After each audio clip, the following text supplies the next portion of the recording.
Hey everyone, it's Rachel. In this video, I'm going to answer some more of your questions. I made a post on Instagram asking if anyone had any questions for future videos, and I got a lot of really great responses. So I thought I'd just make a video right now to answer those questions and also respond to some other questions on previous videos. Before I start, I just want to apologize in advance if I mispronounce any of your names or usernames. I'm trying, but some of them are hard to read. So to start out, Randy RRS asked, I'm curious to know if you've already mastered bar chords. I haven't actually practiced full bar chords that much. I do a lot of partial bar chords, barring 2 to 3 strings, but I haven't really had to do that many full 6-string bars because the songs I've been playing haven't required that. So I'm not sure. I think I could probably do them pretty well right now, but it's not something I've specifically practiced other than the small bars and bars I've needed to play songs. DaveMan7674 asks, what style pick to use? Medium? Heavy? Well, I typically use the Jazz 3 pick, which is a very small and pretty heavy. I think it's 1mm thick pick. It has a good point at the end. It's really good for fast things and soloing. It's a little bit harder for rhythm guitar, and you need to really make sure to hit all the strings that you're trying to hit. It's pretty easy to miss them, but I still come back to these picks every time. I sometimes use bigger picks when I'm trying to play something that's primarily rhythm, but I've lately come back to this for pretty much all styles of playing. Troskar asked, how long does it take to learn to change between chords? Well, for me, I honestly haven't focused that much on changing between the open chords. I did that a lot in the beginning, but most of the songs I want to play do not involve the open chords. They mostly involve shifting between different forms of power chords and mostly single note riffs, things like that.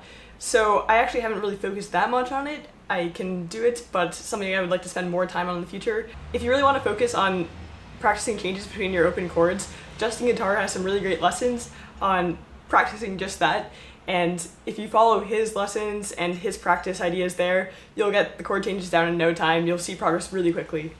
Art Music Color asked, what amp do you use? I use the Yamaha THR-10, and I'll link that and the rest of my gear in the description. From Edgeman Returns, I'm learning guitar as of last month, and I have a Seagull S6 acoustic electric. If I upgrade, would prefer metal, what would you recommend? I have large hands and fingers as well. Well, honestly, I've only really tried the guitars I have, which are 2 Ibanez guitars and a Squier Strat. And while I really like Ibanez and would definitely recommend them to you, I haven't had that much experience trying other guitars. So I might not be the best person to ask. I really think Ibanez does a great job with their guitars. They seem to have great build quality from their starting guitars up to their more expensive models. But really what I'd recommend in terms of choosing a guitar is finding one that inspires you to play it. Finding a guitar that just looks really cool and you feel like it plays really well for you, you're going to play it a lot more, and that's the best guitar for you. I'd also recommend, if you can, going to a music shop and trying out a bunch of different ones. You might be surprised as to what guitars you like and don't like. I actually ordered my guitars online, but I definitely would recommend going in person if the guitars you're interested in are in a shop near you. From Darren Likes Danger, do you think it's easier to headbang while sitting down or standing up? Well, Darren, I have primarily done headbanging while standing up at concerts. I haven't really had much experience doing headbanging while playing my own guitar yet, but that's definitely something I'll be working on in the future, and I'll get back to you on that once I've tried both standing up and sitting down headbanging while playing guitar. Jody Bellamy asked, what pedals do you use? Do you use stomp boxes or digital effect? Well, Jody, I primarily use my Yamaha THR-10, which has built-in effects in the amp itself. I also do have a looper pedal and a overdrive pedal, but primarily I'm just using effects from the amp itself. Batfield4 said, how long does it take you to sing a song? And have you ever played Rocksmith? Well, I don't really have too much experience with singing songs. I'm a pretty bad singer, so it probably would take me an infinite amount of time to learn to sing a song. But in terms of learning to play a song on guitar, that varies a lot. I have been getting faster at it recently as I've been learning more things and getting better at guitar in general, but it definitely depends on the song. If there's an easier song, I might be able to learn it in a few days, but it might take me a little bit longer to perfect. Like Cherry Bomb, I learned in like a day or so, but then it took me a little bit longer, like over the next week, to get it ready to play in a video. And currently I'm working on a song that's going to take me a little bit more time because it has more complicated parts and solos. So it varies based on the song. As to whether I've ever played Rocksmith, I have. I got it when I was first starting out. I didn't really like it at the time, and I'll get into that a little bit more later, but yes, I've tried it. The Shady Guy asked, have you ever done tapping during a song? Yes, I have. In the Nightwish Nemo cover, there's a little bit of tapping. I haven't done that much tapping, but there's definitely a little bit, and the current song I'm working on also has a little bit of tapping. From Elijah Barnes 65, have you ever considered extended range stuff like 7, 8, or 9 string guitar? I have considered getting a 7-string guitar, not necessarily in the near term, but a lot of the bands I like use 7-string guitars like Epica and Delane, so it'd be cool to be able to play along with their songs as well. Justin127 asked, what was your least favorite or most frustrating thing that you had to learn about when it comes to the guitar? This is kind of a tricky question for me because I feel like I haven't had one thing in particular that stuck out as most frustrating. I have, of course, come across some things that were hard to learn or that I was frustrated at the time trying to get it down, but nothing that really stands out to me. I feel like every point of frustration has really just been an experience in learning, and I've really enjoyed almost every moment of it. So nothing stands out that much. I remember there was one time where I was having a hard time learning how to do pull-offs on the high E string. I kept pulling the string off the fretboard, and I did get pretty frustrated there, but just came back the next day and I was able to do it. SR Ladikanen asked, could you do a cover of Warpigs? I don't actually really know the song very well. I am open to lots of cover requests, so the answer to that is maybe. Severino, or maybe Severino, asks, hi Rachel, just wanted to ask, are you still going to college? If you are, what course? And how do you balance your day with playing guitar and studies and other things that are happening? I actually graduated from college around 2 years ago now, so I'm not currently in college, but I do have a full-time job, so I have to balance that with playing guitar. As to how I balance having a job and playing guitar, it definitely can be tricky sometimes. There are days where I don't have very much time to play, but I try every day to make an effort to play. I usually get in at least an hour during the week, and on the weekends I spend a lot of my time playing guitar and making videos. Shadow Ninja 79 asked, do you study music and music theory? And do you want to be in a band? I've done a little bit of study into music theory, but I definitely want to do more. I really only know the most basic things right now, so that's something that's on my list of things to do in the future. As to whether I'd like to be in a band, I think it'd be really cool to do that in the future. I don't think I'm at the point where I want to do that right now, but it's something I definitely consider if the opportunity presented itself in the future. Julian David 95 asked, where are you from? I'm from the United States. Faisal Lukak, sorry about that pronunciation, asked, do you use phone apps as an amp? If so, do you like it or not?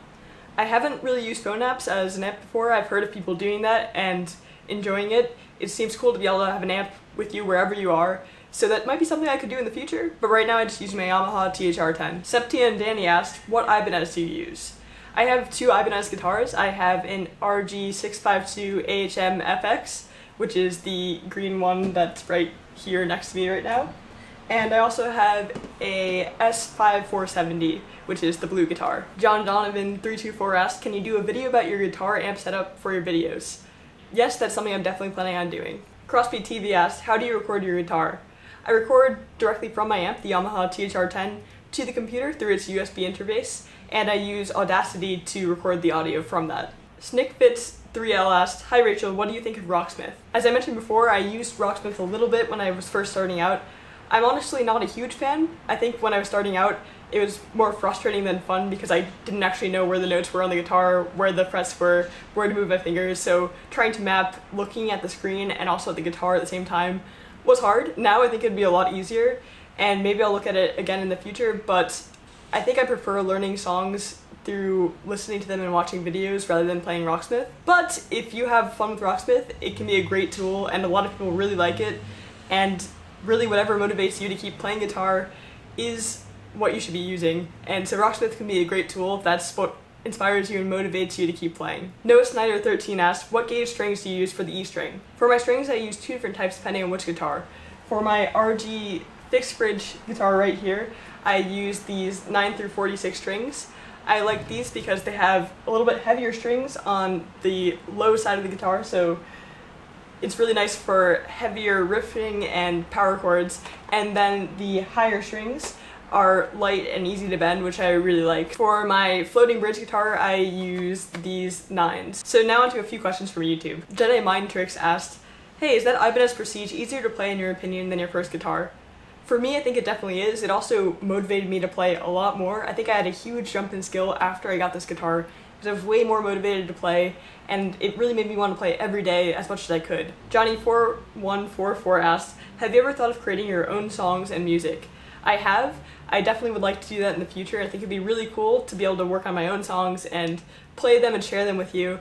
I want to work on learning some more theory so I can get better at it, but it's definitely something I'd like to do in the future. Lupit Pup asked, what tuning and tab do you use in the Ghost video? Most Ghost songs, I think maybe all of them, are in D standard tuning, so that's what I've been using. And I'll link in the description a YouTube channel that has some great lessons on Ghost songs if you're interested. Josue Sanchez asked, what are some websites or books or whatever that you use to learn songs? I went into this in depth in my How I Learn Songs video, and I'll link that in the description. In that video I talk about how I learn songs and what method I go through, and also I link to some different YouTube channels that I've learned from in the past. I think that wraps up all of the questions for today.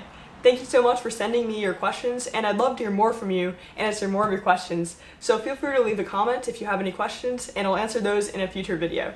Thank you for watching, and I'll see you in the next video.